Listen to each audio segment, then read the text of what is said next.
一番革新的な、部分は、ハーフとボールが一緒に混ざったような形で神様に礼拝を捧げるっていうことが一番革新的なポイントです。 그래서 우리가 기도실에서 드려지는 예배가 이 하나님의 보좌 주변에서 현재도 지금도 끊임없이 이루어지고 있는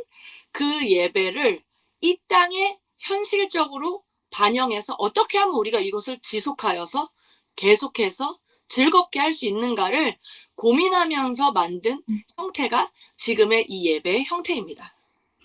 だから、今も現在この地で、どういう風にこのような形を反映して続けて楽しく捧げることができるかなって悩みながら作った形式です、これは。 그래서 우리 이 하프앤볼이라는 이 형태의 예배, 그 예배 안에 있는 예배와 기도, 그리고 어떻게 그것을 또 운영하고 그것을 만들어가는 예배자들과 섬기는 자들이 어떻게 어떠한 마음으로 어떠한 정체성을 가지고 그 예배와 기도로 나아갈지 오늘 한번 살펴보도록 하겠습니다. だから今日はこのハーフ&ボールの意味と、またその礼拝に仕えている私たち、礼拝者たち、また奉仕者たちがどのようなアイデンティティを持って、どのようにこれを概念を持ってこれを続けるべきかについて学びます。 기본적으로 이 기도실의 하프앤볼의 예배의 기본 원리는 영적 전쟁하는 예배입니다. 皆さん、ハーフ&ボールの礼拝の目的、また基本的な概念は、霊的戦争をするために作られています。 그리고 즐겁게 할 수 있는 예배와 기도입니다. また大事な部分は、霊的戦争もあるんですけれども、また大事な部分は、楽しく礼拝を捧げることです。 우리가 기도실에서는 대부분 중보를 하는 예배와 부흥을 위해 간구하는 예배, 혹은 하나님의 나라가 이 땅에 임할 것을 위해 기도하는 그러한 예배의 주제들이 대부분입니다. 私たちが祈りの家で捧げる大部の礼拝のテーマっていうか、そういう目的が多分取りなし、またリバイバルのために、またはこの国のために取りなしをする、祈るっていうことを目的にして大体祈ります。礼拝します。 하나님의 나라가 이 땅 가운데 임하고 우리의 예배 가운데 주님께서 임재하시기 위해서는 그것을 방해하고 시기하는 원수와 이렇게 전쟁을 할 수밖에 없는 것입니다. 神様の御国がこの地に訪れるため、また本当に神様の臨在がここに下るために、私たちが必ずやるべきことは、それを妨げる者と敵に対して私たちが戦うべきです。 그래서 우리는 기도실에서 예배를 할 때에 항상 선택을 해야 하는데, 어떠한 선택이냐면 정말 오늘의 예배 가운데 하나님께서 임하시도록 임재가 올 때까지 치열하게 싸우면서 끝까지 주님의 마음을 구할 것인지, 아니면 중도에 포기할 것인지 우리는 だから、いつも礼拝するとき、私たちは選択することがあります。必ず選択することがあります。一つは、今日、どうしても神様の御国が今この場所に訪れるために、私たちは本当に強く戦ってそれを見るか、または二つ目はもう途中で諦めるかです。 우리가 모든 예배가 항상 드릴 때마다 와, 너무 좋았다, 주님 임재하셨다, 이런 예배가 있을 수 있지만 모든 예배가 다 그러지 못할 수도 있습니다. ある時は本当に今日の礼拝は良かった、本当に神様の臨在が感じられたっていう礼拝もあるんですけれども、毎回そのような感覚が来るような礼拝が捧げられることはできないかもしれません。 그런데 우리가 큰 그림 안에서 우리가 기대하고 있는, 오늘 내가 예배에 기대했던 바가 이루어지지 않더라도 하나님 나라 차원에서 하나님이 이루신 일이 분명히 존재할 수 있습니다. しかし、私は今日の礼拝で何かを期待しました。でも、その期待ができなかったとしても、神様の御国の概念から見ると、すでに勝利したイエス・キリストが何か勝利したことを私たちは知ることができますよね。 오늘 우리가 한 번 예배를 드리고 끝나는 것이 아니기 때문에 하나님께서 큰 그림을 가지고 우리의 예배를 통하여서 계속해서 단계적으로 주님의 일을 이루어 가시는데, 우리가 단편적으로 오늘 예배가 좋았고 안 좋았고 이런 거에 우리는 흔들릴 수 있습니다. 神様の側からは、本当に大きい、でかい絵を見ています。本当にいろんな段階を通して、私たちの礼拝をまた使って、神様の御国の仕事をしたいっていう気持ちなんですけれども、だから私たちが短編的に今の瞬間だけ見て落ち込んじゃダメです。 그래서 우리는 하나님께서 하시고 계신 일, 그리고 하나님이 하실 일들, 이것에 더욱 초점을 맞추어야 합니다. だからこそ私たちが焦点を合わせるべきなのは、神様がなされたことと、神様がこれからなされることに期待することです。 그러니까 예배를 할 때 우리가 이 곡에서는 감동이 있어야 되고, 이 곡에서 은혜를 받아야 하고, 이 곡에선 돌파가 있어야 되는데 라는 우리의 모든 생각의 패러다임을 내려놓아야 할 필요가 있습니다. だからこそ私たち礼拝者の心構えは、この曲では必ず盛り上がる必要がある。この曲では必ずもう感動を受けるべきとかじゃなくて、すべて神様の前で出して、突破するような気持ちで神様にすべてを捧げる必要があります。 그래서 우리가 이 하프앤볼 예배를 할 때에 가장 중점적으로 드려지는 예배는 하나님이 어떠한 분이신지에 대해서 동의하고 선포하는 내용, 이것이 중요합니다. だからハーフ&ボールの礼拝の中で一番注目するべきな部分は、礼拝の始まりから終わりまで、神様はどのような方なのか、神様はどのような人格を持っているお方なのかを宣言することがハーフ&ボールの礼拝の中心です。 그래서 우리 하나님이 어떠한 분이신지를 선포하는 것이 중요한데, 우리는 기본적으로 지성소의 원리에 따라서 예배를 드립니다. どのようなお方なのか、神様は。それを宣言することがハーフ&ボールなんですけれども、基本的には姿勢上に入るステップを従って礼拝も入ります。 우리가 지성소에 들어가기까지 마당과 성소를 지나서 지성소에 들어가게 되죠. 姿勢上に入るまで、その前に祭壇を捧げる、手を洗う部分があって、聖所の中に入ります。いろんな器物があって、その一番奥に至聖所がありますよね。 그래서 우리가 마당의 예배, 성소의 예배, 감사의 예배, 또 하나님이 나의 마음을 만져주셨다, 나를 만족해 하신다, 이러한 나의 고백적인 예배가 분명히 필요한데, 그것 이후에 꼭 지성소에서 하나님이 어떠한 분이신지에 대한 선포, 하나님의 성품, 이것을 찬양하고 높이는 예배가 중요합니다. だから、その姿勢上のステップを皆さんが想像したらすぐわかると思うんですけれども、最初は自分の罪を洗います。そのような礼拝を捧げます。ステップでどんどん入るときは、自分から必ず姿勢上まで行ったら、神様はどのような方なのかについて必ず捧げる必要があります。 그래서 우리의 예배 목적은 내가 은혜를 받고, 그리고 누군가에게 은혜를 끼치고, 그리고 내가 어떤 성공적인 예배를 하는 것이 아니라, 하나님께서 오늘 우리의 예배를 통하여 나타내길 원하시는 그 하나님의 성품, 하나님의 일이 드러나도록 하는 것이 우리의 역할입니다. だから礼拝の目的は自分が恵みを受けます。この恵みを受けて他人に恵みを流します。だけで終わるんじゃなくて、必ずその最後には神様はどのようなお方なのか、神様を表すことが礼拝です。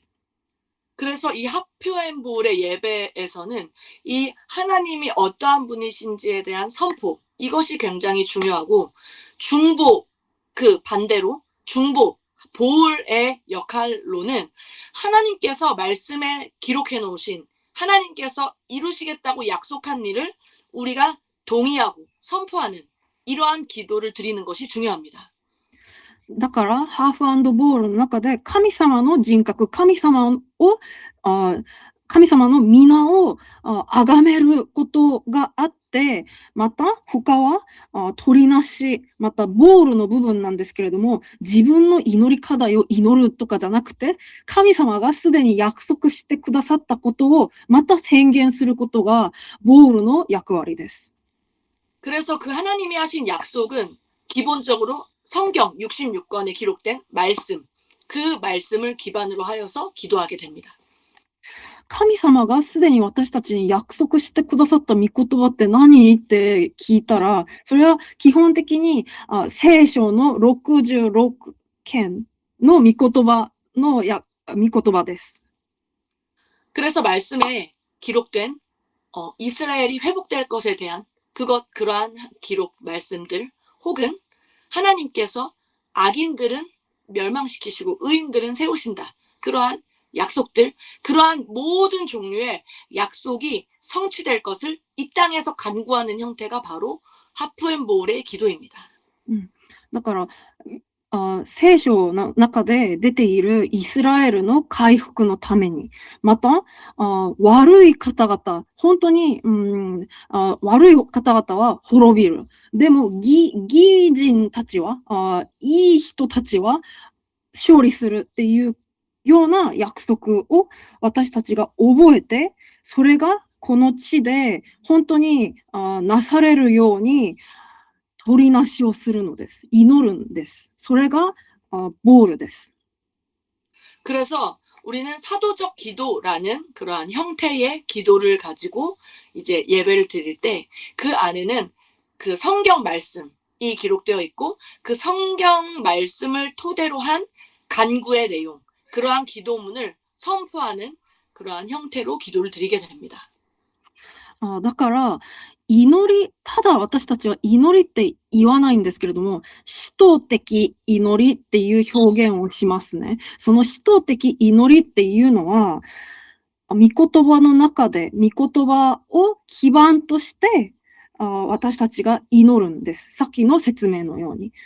それを宣言することが使徒的祈りです。御言葉を基盤にして祈ることが使徒的祈りです。 그래서 이 하프앤볼은 그러한 예배와 기도를 중점적으로 드리면서, 또 중요한 것은 이것이 명확하게 구분되어 있고 선이 그어져 있지 않다라는 것입니다. だから今まで説明したのは、礼拝は神様の人格を崇めることです。また、祈りっていうのは使徒的祈りです。聖書を基盤として祈ることですっていうことなんですけれども、これはもう半分ごとにもう分かれてるんじゃなくて、これは混ざっている形だと理解してくださればいいと思います。 우리가 기본적으로 지금까지 드려왔던 예배와 기도의 형태는 앞에서 예배를 하고 예배의 시간이 끝나면 기도자가 올라와서 이제 기도를 합니다. 그렇게 명확한 구분이 되어 있는 예배가 우리에겐 익숙한 예배입니다. 私たちにすごく慣れているような礼拝の形っていうのは、先に賛美をします。その後で誰かが出てきて、牧師先生が出てきて祈りを導きます。そのように確実に分かれているような礼拝に私たちは慣れていると思います。 근데 이 하프앤볼의 예배의 또 중요한 이제 핵심은 이 찬양과 기도가 함께 향연으로 마치 연기가 올라가듯이 이렇게 섞여서 함께 올라가는 그러한 예배와 기도의 형태를 띠고 있습니다. しかし、ハーフ&ボールの礼拝っていうのは、確実に分かれてるんじゃなくて、それが一緒に混ざって、登っているような形です。 그래서 실제로 앞에서 예배를 막 드립니다. 예배를 드리고 그리고 예배와 맞물려서 기도를 하는 사람이 나와서 함께 그 찬양의 고백에 대해서 함께 동의하고 예, 주님 존귀하십니다. 주님 거룩하십니다. 이렇게 동의하는 내용 혹은 기도자가 기도를 할 때에 그 기도 내용을 예배자가 함께 선포하면서 거룩하신 주님, 승리하신 주님 이러한 선포 이렇게 함께 섞여진 예배를 드리게 됩니다. だから、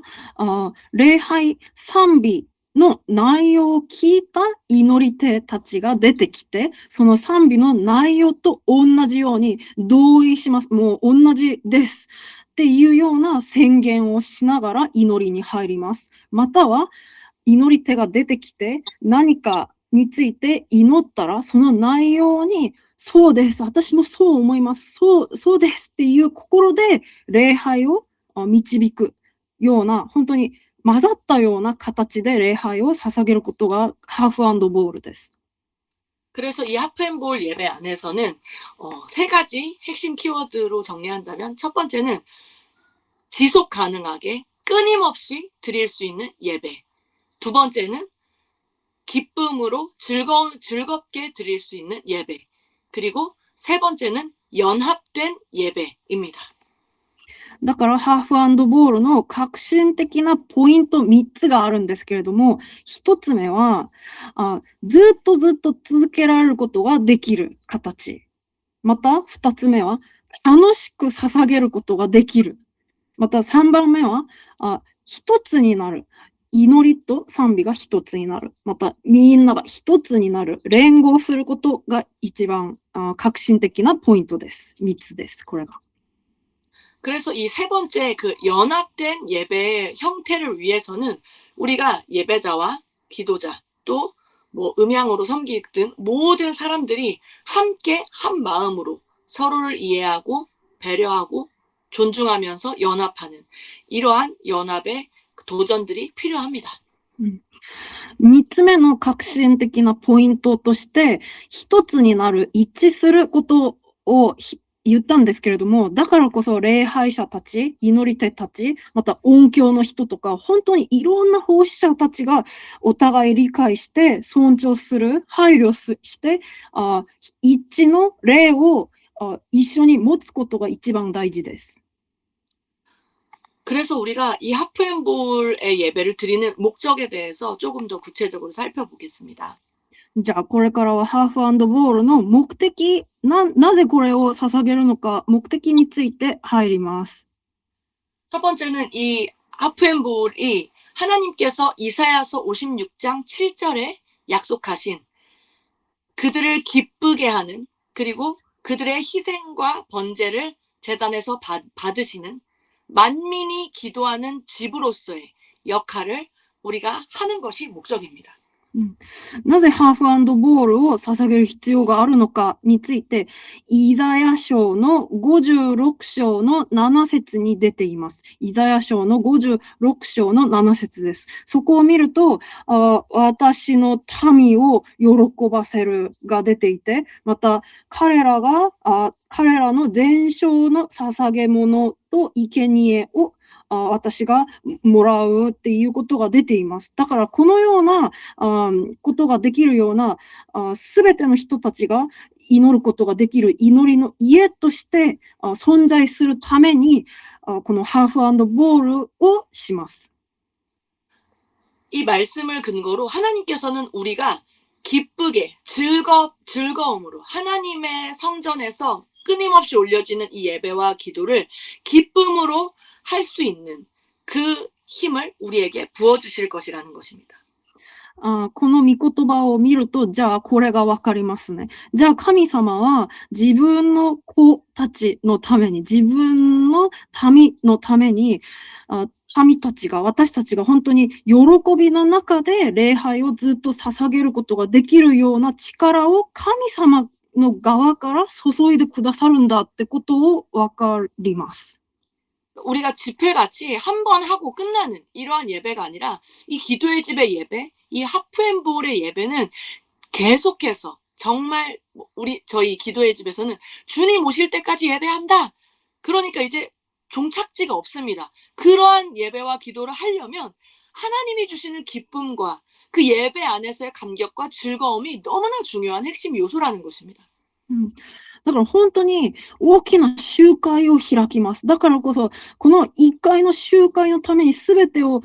捧げますとかじゃなくて、この御言葉を見ると、またイエス・キリストが来るまで、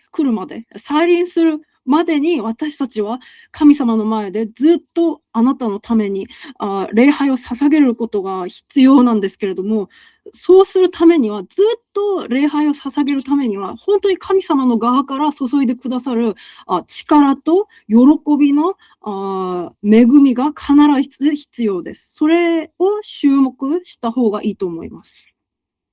그래서 우리는 이 기도실에 예배하는 모든 자들은 이 예배를 통해서 그 즐거운 기도, 즐거운 예배, 하나님이 기쁘시게 하실 거라는 그 약속을 믿고 계속 반복되는 주제와 기도 제목들, 그렇지만 그 안에서 하나님이 매일 주시는 새로운 은혜와 기름 부음과 감격 안에서 이것을 지속할 수 있게 됩니다. だから、この礼拝に加わるすべての礼拝者たち、奉仕者たちは必ず覚えてください。楽しい祈りと楽しい礼拝は神様の側から注いでくださいます。また、いつも捧げる礼拝って、ちょっとつまんないかもしれないんですけれども、必ずその毎回の礼拝の中で神様が注いでくださる恵みと感激、油注ぎが必ず約束されていることを覚えてください。 또 한 가지는 이 하프앤볼의 목적은 이제 우리의 예배와 중보 기도를 통해서 주님을 높이고 또한 우리의 개인의 회복, 더 나아가서는 이 도시와 나라의 회복, 그리고 부흥, 이 하나님 나라 차원의 회복과 하나님의 공의가 임하는 것을 위해서 기도하는 것이 핵심입니다. また、2つ目のハーフ&ボールの目的は、神様の皆を崇めると個人の回復、また、この都市と国の回復、リバイバル。だから本当にこれをずっと考えてみると、神の御国がこの地に降りてくださることを目的にします。 아까 말씀드렸던 그 지성소의 예배에서 마지막 지성소, 하나님을 높이고 하나님이 어떠한 분이신지를 선포하는 것이 중요하다고 했는데 그것과 연결지어서 이 기도의 집에서는 끊임없이 그 하나님의 성품이 필요한 모든 곳에 그분이 더 드러나시길, 나타나시길, 그렇게 간구하고 예배를 드리는 것. 그것이 핵심입니다. だからさっき、至聖所の礼拝を言ったんですけれども、個人から始まって、最後は神様を捧げる、神様の皆を捧げることに終わるんじゃないですか。だからその最後の神様の皆を崇める、捧げるっていう、高めるっていうこととイコール、その神様の皆が高められていない領域、国々の中で神様の御国がなされますように礼拝することがハーフ&ボールの目的です。 그래서 지금 저희 기도의 집에서 드려지는 주제들은 하나님의 정의와 공의가 임하는 것을 위한 기도, 그리고 이스라엘을 위한 중보, 그리고 북한을 위한 중보, 우리 대한민국을 위한 중보, 그리고 이제 미디어와 문화 예술 영역, 그리고 연예계에서 종사하는 자들을 위한 기도, 경제 영역의 회복을 위한 기도, 그리고 이 땅의 다음 세대들이 회복될 것을 위한 기도, 그리고 이 열방의 교회들이 회복될 것에 대한 교회들을 위한 중보, 이러한 다양한 중보의 주제들, 하나님의 마음과 관심이 있는 그러한 주제들을 가지고 예배하고 기도하고 있습니다. だから、私たち韓国の祈りの家で、捧げる、祈りと礼拝のテーマはこれです。神様の正義がなされますように。イスラエルのために、北朝鮮のために、韓国のために、またメディアと文化の領域のために、また芸術と芸能界のために、経済領域のために、また次世代の回復のために、また全世界の教会がリバイバルして回復するために祈りと賛美を捧げています。 그래서 우리는 중보하고 예배하면서 그 영역 가운데 우리가 예배하고 기도할 때 하나님께서 실제적으로 그러한 어떠한 열매들, 그 영역을 위해서 중보했을 때 우리의 예배에 응답하신 그러한 일들을 뉴스 기사나 아니면 이후에 몇 년 이후에 그렇게 변화된 것을 보면서 아, 하나님이 이렇게 하셨구나. 주님을 찬양하게 됩니다. だから不思議なように、その領域のために、祈りの家でいっぱい祈りを捧げました。礼拝を捧げました。ある日、ニュースで、その領域が、なぜかわかんないんですけれども、神様の御国的な本当にいい実が出ました。そのようなニュースを見て、本当に神様の中で、神様がこの祈りを聞いてくださったんだ、神様が働いてくださったんだっていう確信を持つこともあります。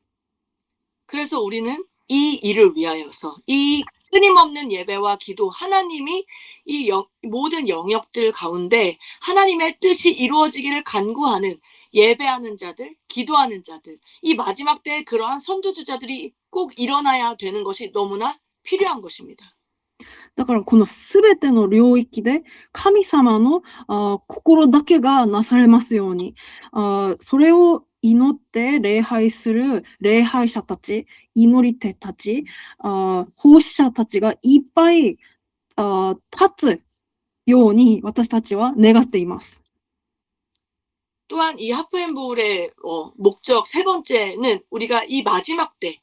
지금은 우리가 초림의 때보다 재림의 때, 다시 오실 예수 그리스도의 때에 더 가까운 그러한 시대적인 때를 지나고 있기 때문에 이 마지막 때, 다시 오실 예수 그리스도의 때를 준비하며 깨어서 기도하고 그 마지막 때를 이 통과할 신부들을 또 일으키고 예배하는 자들을 일으키고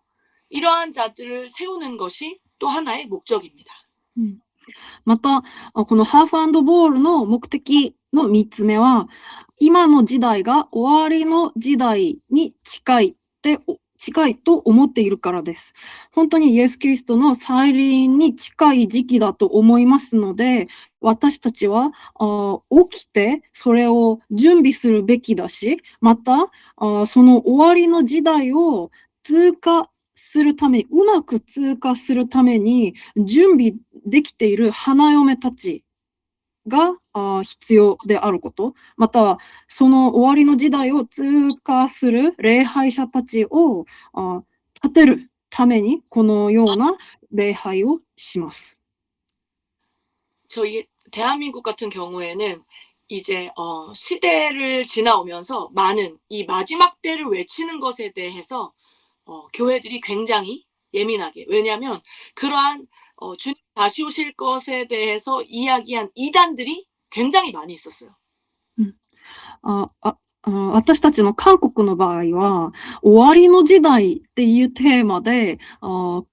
口で出すことがすごくちょっと、敏感な部分でした。なぜなら、そのテーマで異端たちがいっぱいそれを言ったからです。 그래서 우린 주님은 말씀에 내가 어느 때에 어느 시에 갈지 알지 못한다라고 했는데, 이제 한국에서 일어났던 이단들 중에는 막 몇 시 몇 분 이때 뭐 주님이 오신다 해가지고 막 집 팔고 재산 팔고 다 알아서 헌신했는데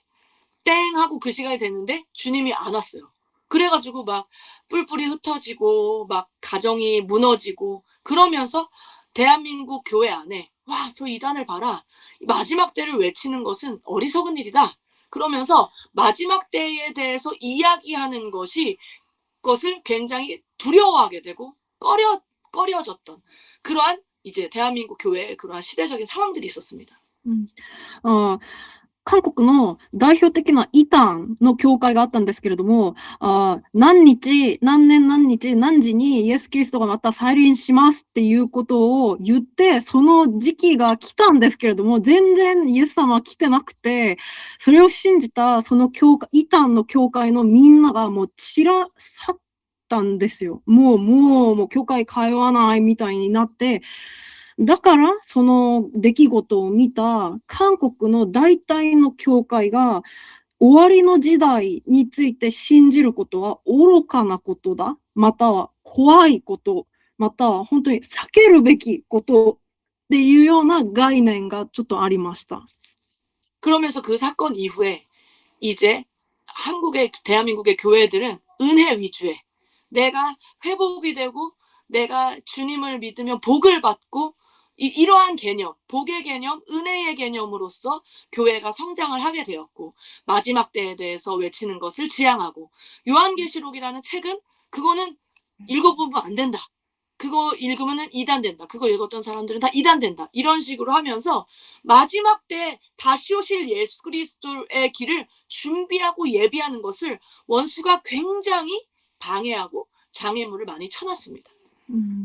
だからその事件以降に、本当に自分個人の恵みに対して、個人の回復のために、個人が本当にうまくいくために教会を通う、教会に行く概念が強くなりました。だから、終わりの時代を準備する、また本当に時代を準備することを超えてイエス・キリストを待つような霊性をすべて捨てたような、そのような流れになったんですけれども、これは本当に敵、サタンの妨げ、除外物だと思います。 그래서 이제 일본 교회의 어떠한 상황은 또 다를 수 있지만 중요한 개념은 교회가 나를 위한 교회, 그리고 교회에서 드려지는 예배가 나를 위한 예배가 아니라 주님의 교회는 주님을 위한 것이고 다시 오실 예수 그리스도께 집중이 되어야 하는 것이고 주님이 높임을 받아야 하는 그러한 찬양이 회복되는 것. 하나님이 그러한 패러다임의 전환을 지금 이 마지막 때에 회복시켜주고 계십니다. だから日本の教会の状況はどのような状況なのか私が詳しく知らないんですけれども、だから本当に全世界の教会が行くべき道は自分のための教会礼拝じゃなくて、これからは本当に主だけを崇める、神様の皆だけが高められる、本当にそれが神様だけ集中できるような礼拝を捧げるべきです。このようなパラダイムが変わるべき時期に入っていると思います。 그래서 이 기도의 집과 또 하프앤볼 예배를 여러분들이 이렇게 접하시고 또 이렇게 강의를 들으시면서 여러분 안에 여러분도 모르게 이렇게 자리 잡았었던 이 교회에 대한 개념, 예배에 대한 개념, 이러한 것들이 계속해서 그러한 인간적인 것들이 벗겨지고 하나님이 주시는 그러한 개념으로 재정립되시기를 축복합니다. だから皆さんが今日講義を聞いて、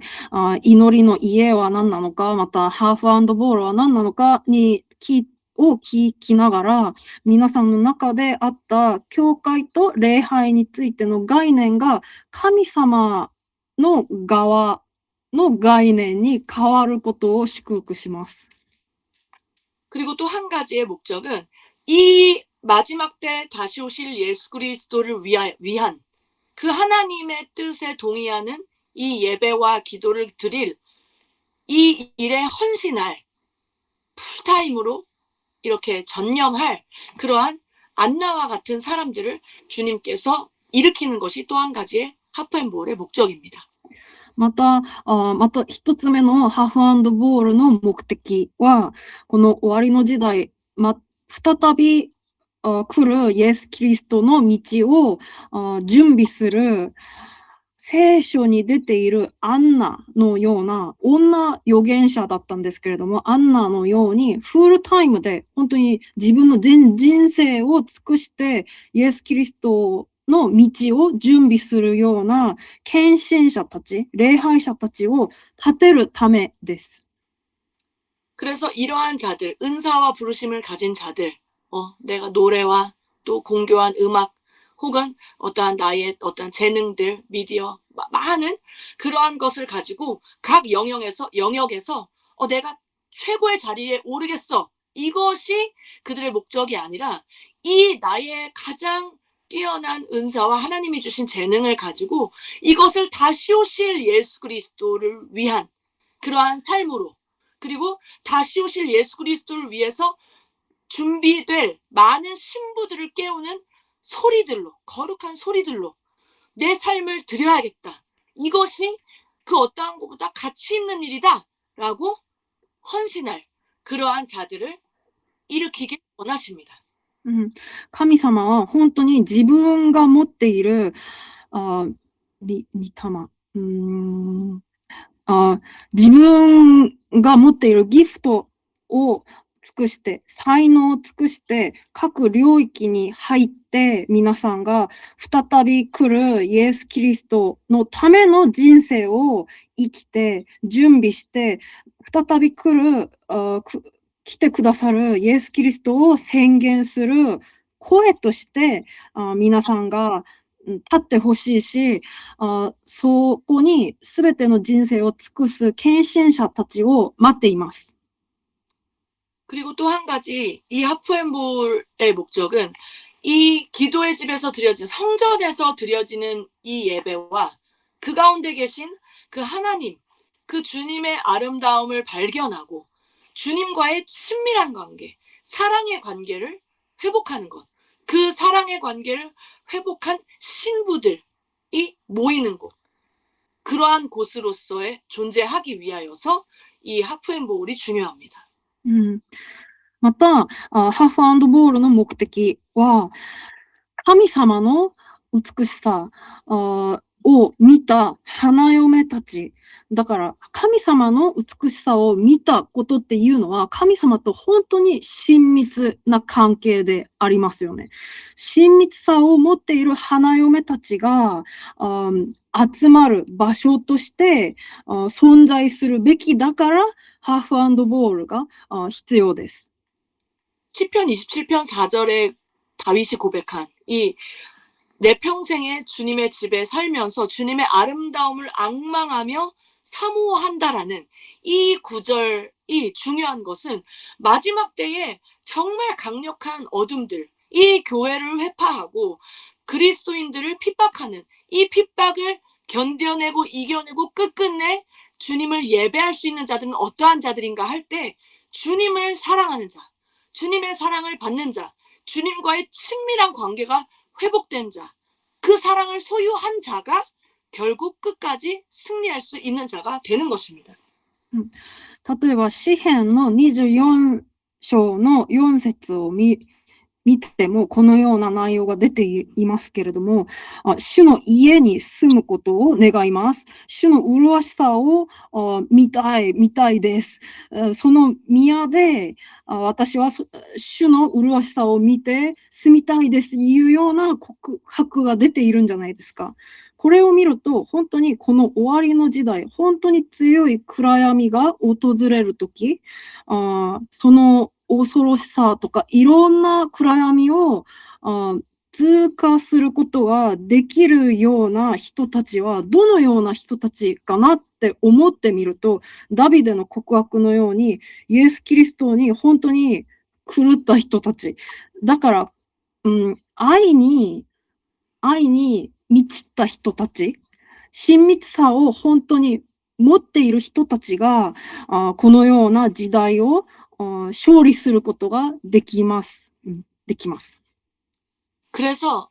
앞에서 이제 설명드린 이 주님을 예배하고 주님의 나라와 정의를 위해서 중보하고 그리고 주님의 어떠함에 이렇게 하이라이트하고 포커스를 맞추는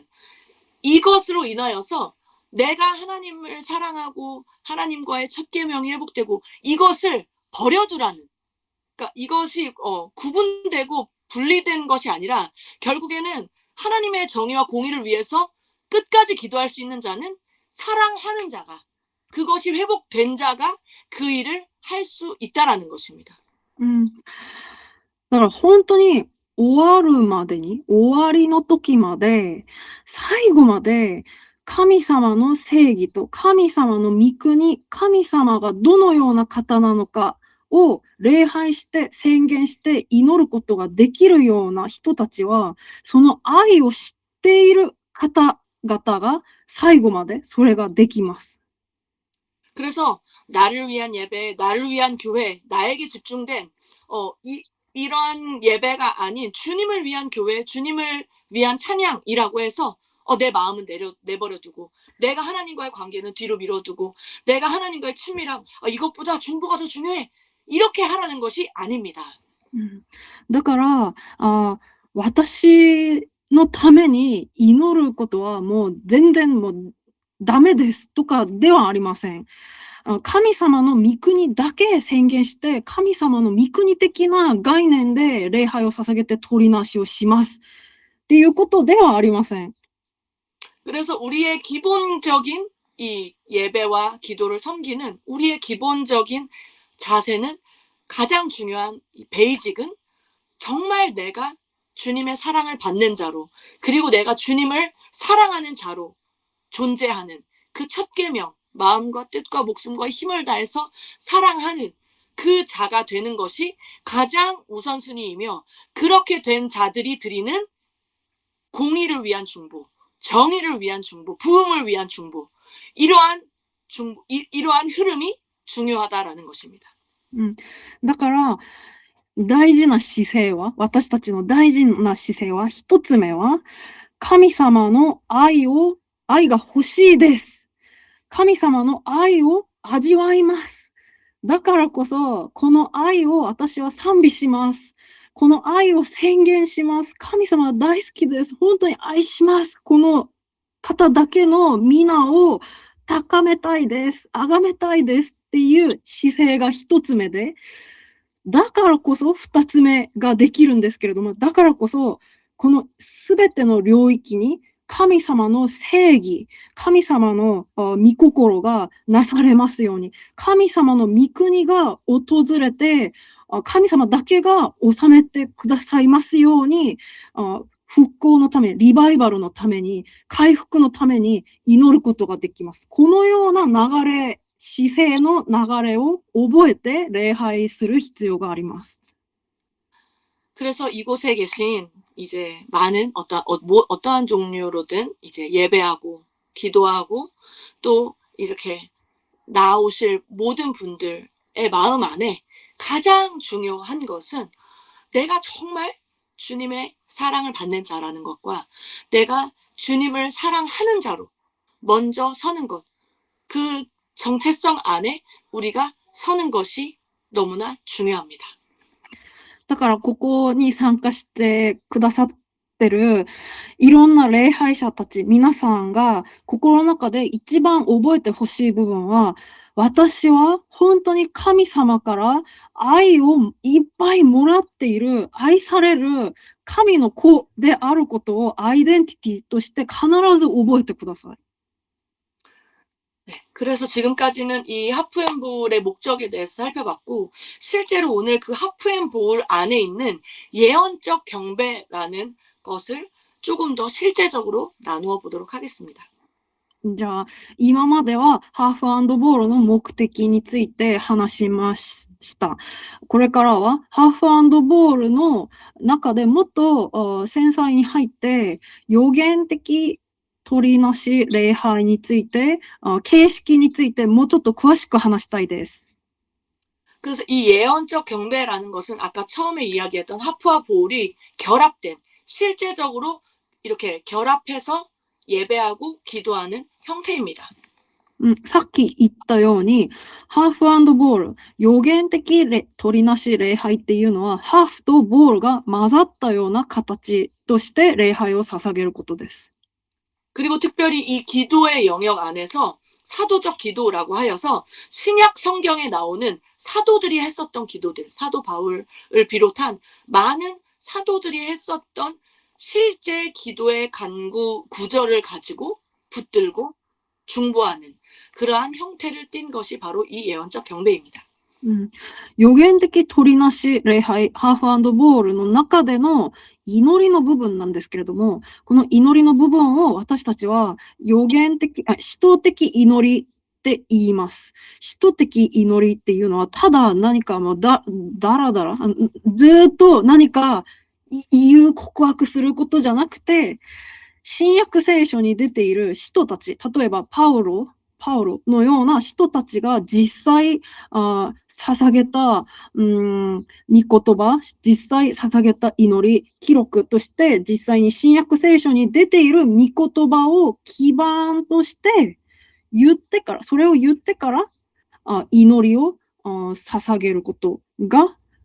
使徒的祈りです。그래서 이 예언적 경배에는 구체적인 중보의 제목, 중보 주제를 가지고 예배를 드립니다. この予言的取りなし礼拝では、具体的な取りなしのテーマを持って礼拝を捧げます。 그래서 제가 아까 도중에 말씀드렸던 그런 많은 영역들을 가지고 구체적으로 요일을 정해서 기도를 하고 그 주제의 세부 주제까지도 이렇게 선정을 해서 아주 구체적이고 날카롭고 타겟팅이 된 그러한 기도를 하는 것이 목적입니다. さっきもいろんなことについて私たちはいろんな領域について私たちは礼拝を捧げますって言いましたよね。同じようにいろんなテーマを一日で全てできないので、月から日曜日まで曜日ごとに違うテーマを持って礼拝を捧げるんですけれども、この曜日ごとに違うテーマがあるんじゃないですか。そのテーマの中でも繊細にテーマが分かれているんです。だから本当に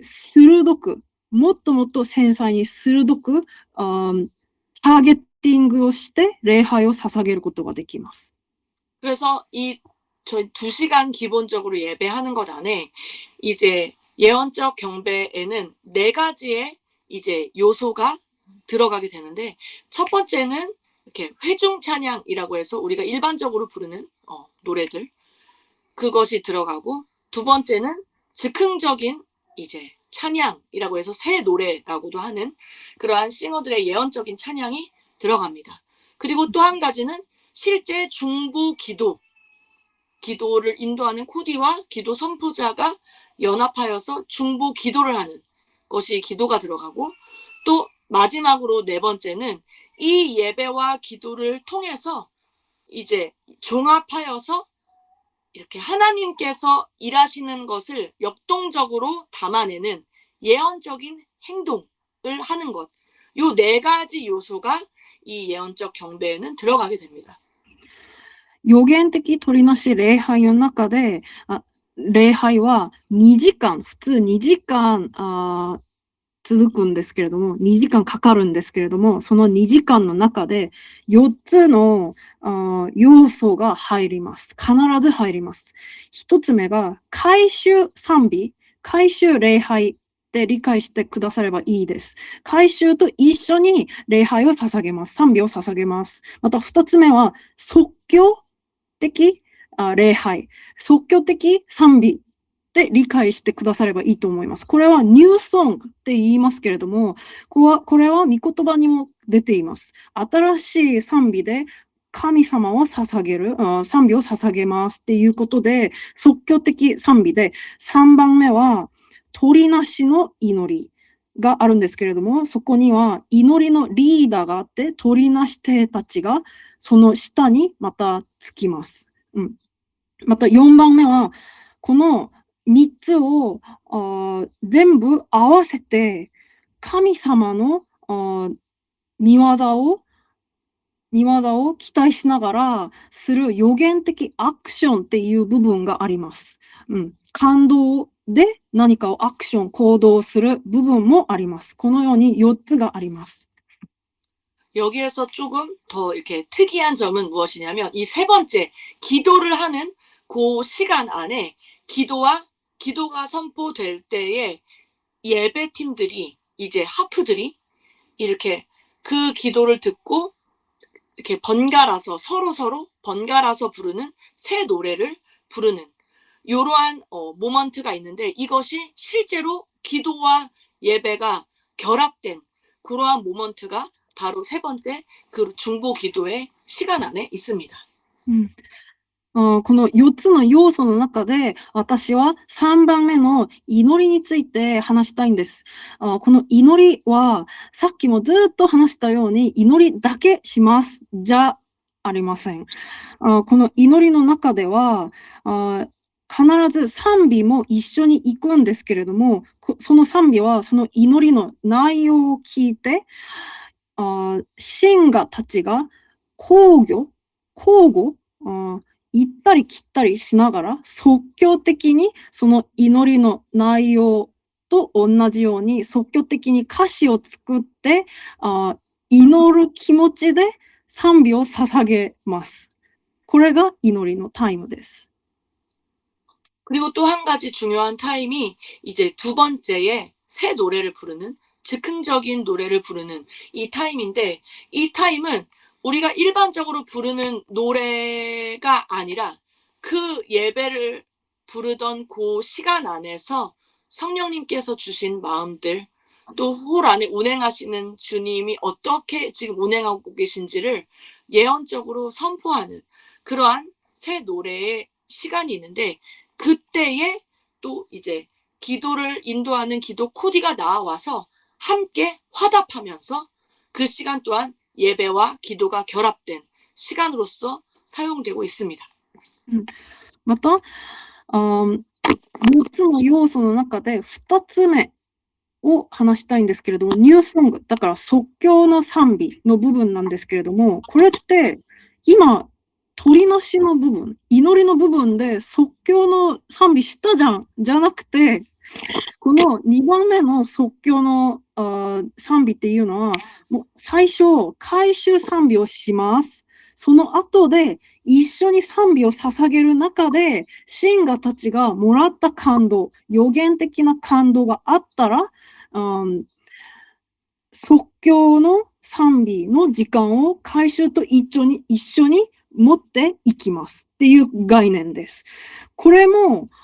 祈り手たち、祈りのリーダーはもう黙って何にもしません。私の番ではないからじゃなくて、その祈りのリーダーもその賛美の中で宣言されているその内容を聞いて、祈りのリーダーとして3番目に入るとき入ることができます。 그리고 나서 이제 예배를 드리고 또 그러한 새 노래를 하고 그 새 노래와 함께 기도자가 화답하고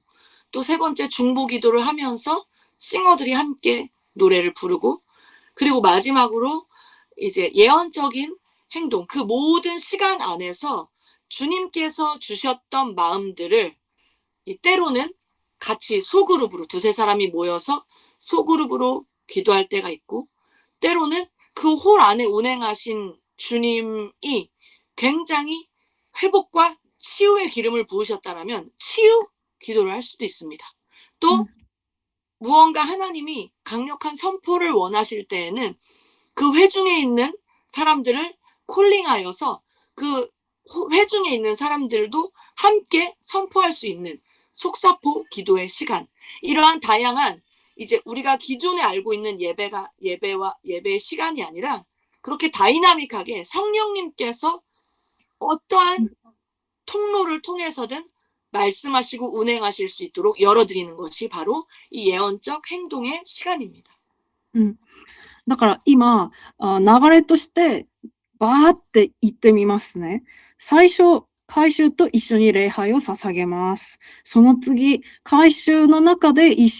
回収と共に礼拝を捧げるとき、もらった感動で、信者たちが新しい即興歌詞で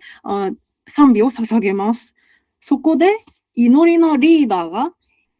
いきなり入り込んで雰囲気が変わるんじゃなくて、祈りのリーダーが立って、そうですって言いながら、その内容と基づいて祈りに入ります。祈りに入っても賛美チームは止まりません。祈りの内容を聞きながら一緒に祈りと賛美も一緒に行きます。その後、最後に予言的行動としていろんなこともあるんですけれども、その予言的な行動はこのような流れで働いてくださった聖霊様を、合わせて、聖霊様を整理しながら、改宗とともに何かをアクションをするんですけれども、神様が与えてくださった心を持って、スモールグループに分かれて祈ったり、ある時はこの礼拝を通して、2時間の礼拝を通して、今日は本当に回復と癒しの祈りをするべきだなっていう感動があった時は、癒しのために最終的にアクションとしてお互いのために祈ります。または、ある時は今日の礼拝を通して、強力な宣言をしてほしいっていう感動を受けましたって言ったら、即射法の祈りっていうことがあるんですけれども、多分韓国を訪問してくださった皆さんは経験したと思います。一人ずつ出てきて何かを宣言します。そのような形で終わりをするんですけれども、これを総合してみたら、ダイナミックに本当に聖霊様が働くことを私たちはオープンして歓迎する形です。그러니까 이제 예배를 인도하는 예배자도 중요하고, 그리고 예배 팀들도 중요하고, 기도자도 중요하지만, 여기에서 하프앤보울은 그 홀에 함께 예배를 드리는 회중들, 함께 모든 예배에 동참하는 자들에게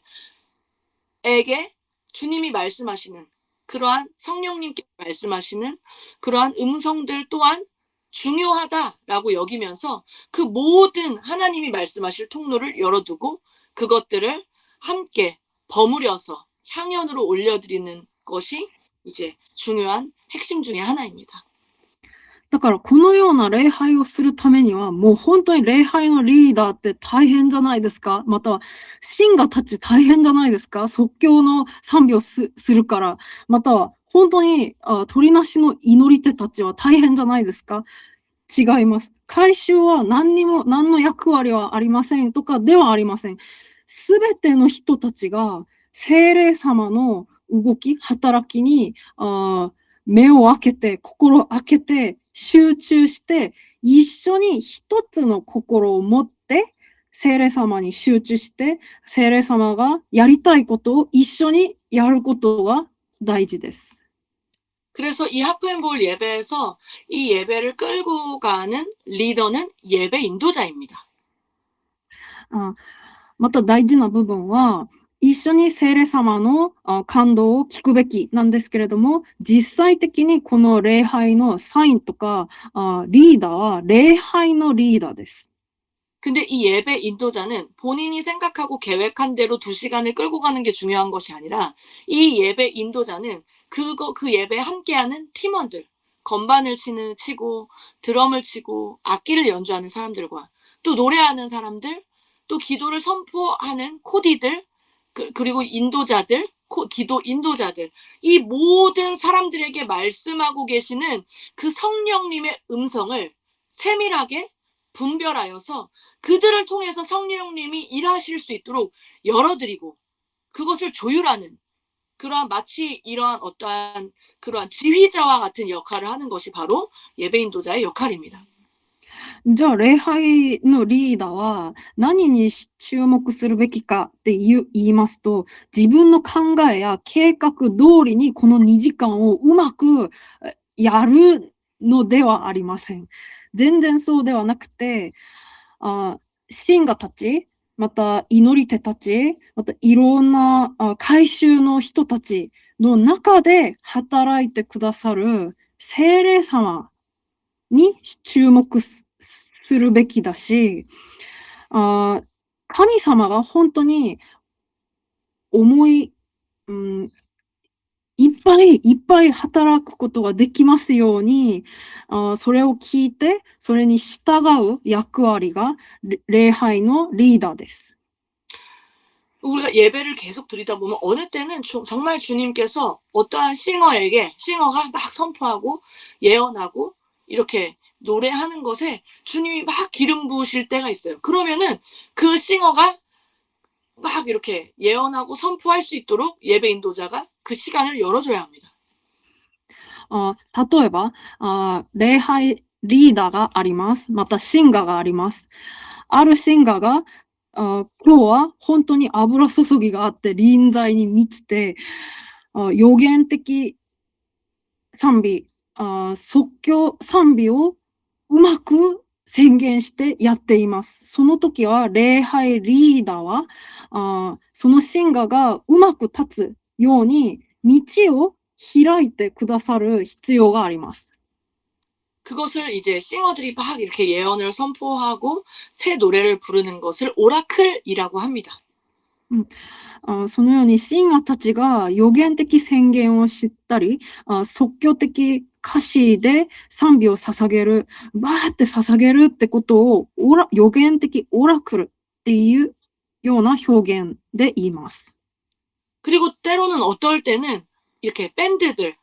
건반과 드럼과 베이스와 일렉 기타와 악기들의 연주가 막 무르익고 터져 나올 때가 있어요. 그럴 때는 예배 인도자가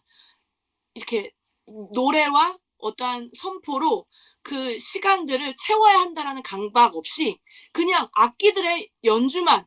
올라가는 그러한 시간으로도 그 악기들도 그 시간에 예언을 하고 있는 것입니다. 그 자신들의 악기를 통하여서 예언을 하고 있다라고 믿고 그 시간을 열어주고 그러한 것들을 조율하는 것이 중요한 예배 인도자의 역할입니다.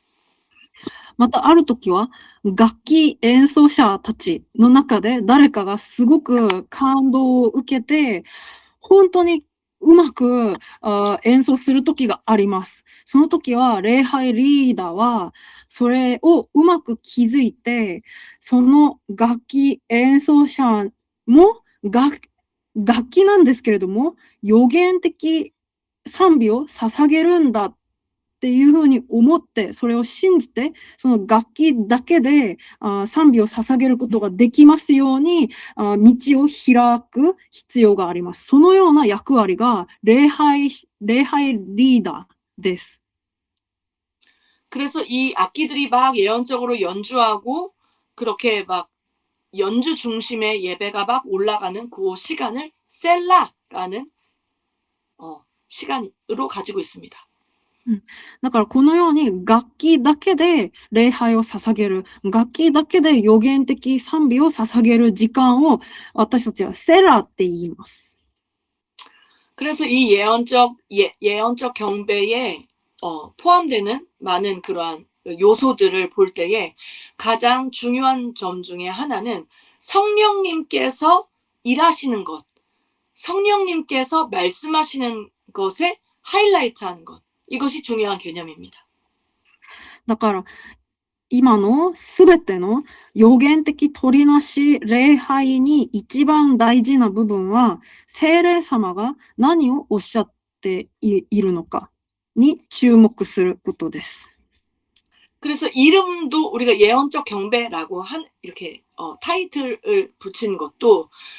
우리가 계획을 하고 예배 인도자가 콘티를 짜고 어떠한 흐름과 주제로 가야겠다라고 우리가 결정하고 준비했지만 막상 예배를 시작했는데 성령님께서 그날 어떠한 중보의 주제는 막 강력한 영적 전쟁으로 준비를 했는데 그날 하나님이 막 치유의 기름을 부으신다. 회복과 힐링과 이런 것들이 막 있다 하면은 그 주님께서 끌고 가시는 그 흐름으로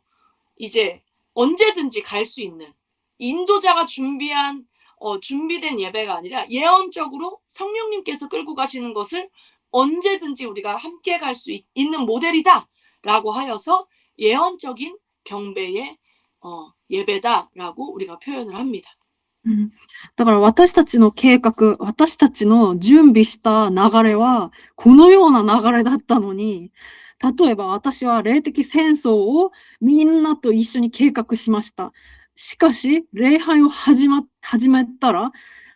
いきなりなんか聖霊様の感動の中では、今日は本当に会社の中で痛みに対する回復、痛みを癒すための祈りをしなさいっていうような感動があったときは、いつでも私の計画をその方の足に捨てて、聖霊様の声を聞いて従順することができる一番安全な形がハーフ&ボールの礼拝形であります。 그래서 그렇기 때문에 인도자나 뭐 예배팀이나 기도자가 아유 어차피 성령님이 일하실 건데 뭘 준비할 필요가 있나 이러한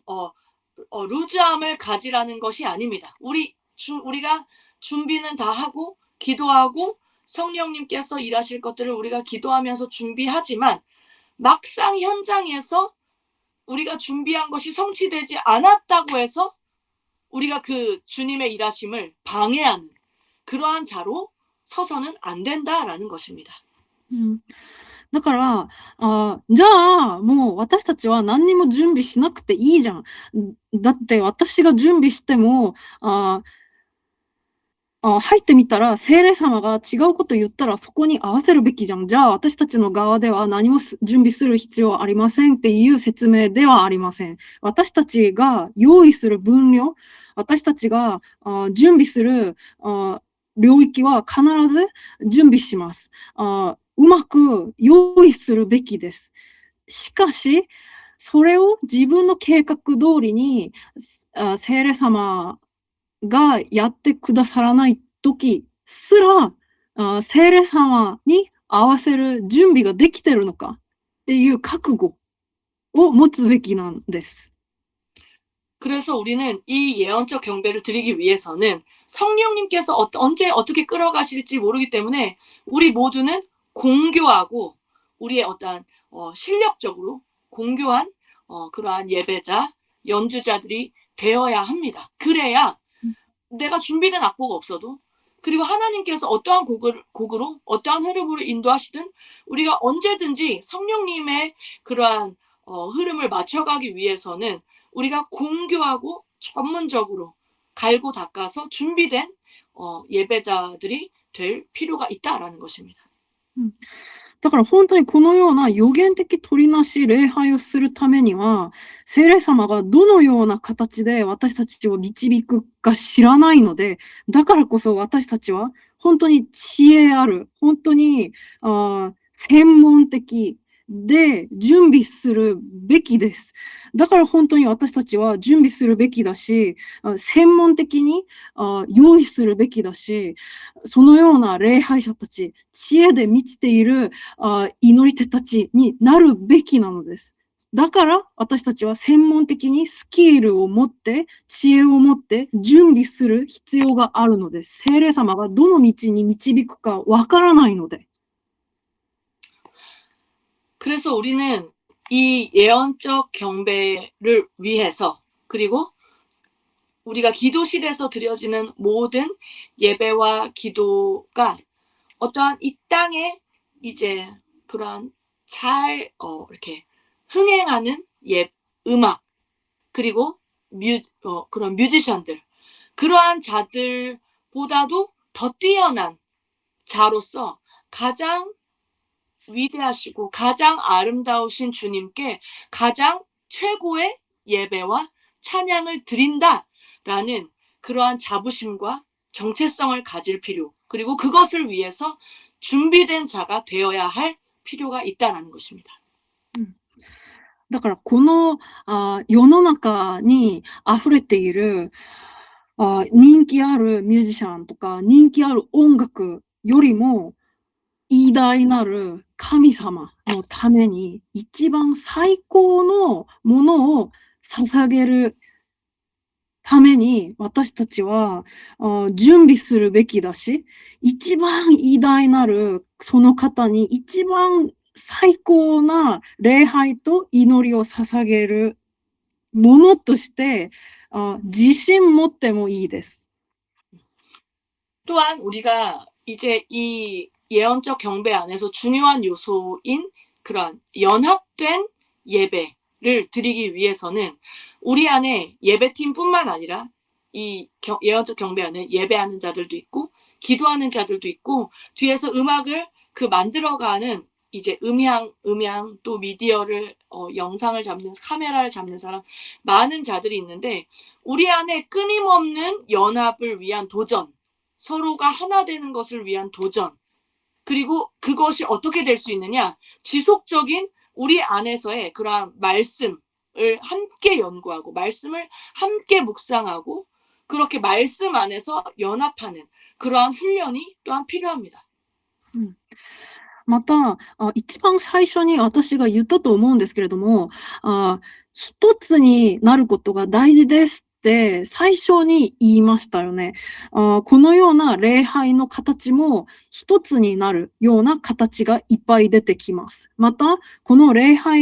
に加わる礼拝者たち、